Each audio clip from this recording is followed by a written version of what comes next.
Hello mga boss, yan. Nakita nyo? Yan. Malaki yan eh. Ano yan? Ay, aray ko. Ang sakit.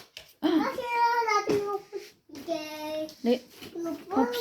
Ano yan? Baka laruan ng anak ko. Tapos,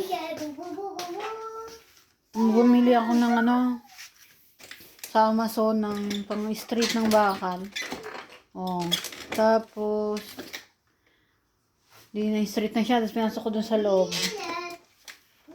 Yan yung mahirap hanapin, yung bakal. Oh. Matigas. Na magandang klase. Tapos yung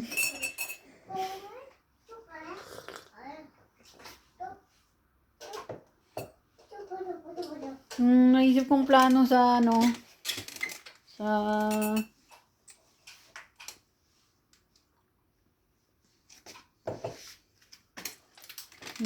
bahay-bahay dyan sa Pinas, sa future.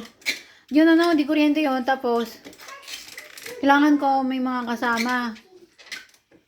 Kasi, mas matagal pagka mag-isa lang ako, matagal. Oh, mas maganda pag marami kayo mabilis. Oh, siyang mga pang-limang tao, pwede siyang pang isang pamilya, ganun. Tapos, ngayon nga may nakikita kong solusyon sa bahay-bahay. Oo. Tapos, yun. Pala mga boss, huwag niyo kalimutan makinig sa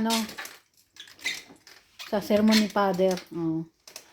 Kasi kahit na, maganda yan, nandyan si Chichester, sa religion. Bahala kayo mamili ng religion. Basta ako, makikinig lang ako sa sermon ni Father, pero hindi, yung donate, na yan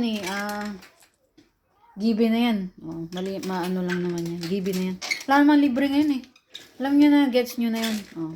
Ngayon, basta makikinig lang ako sa sermon, pero huwag kayong masa na magiging santa ako. Diyan, kasi hindi talaga ako,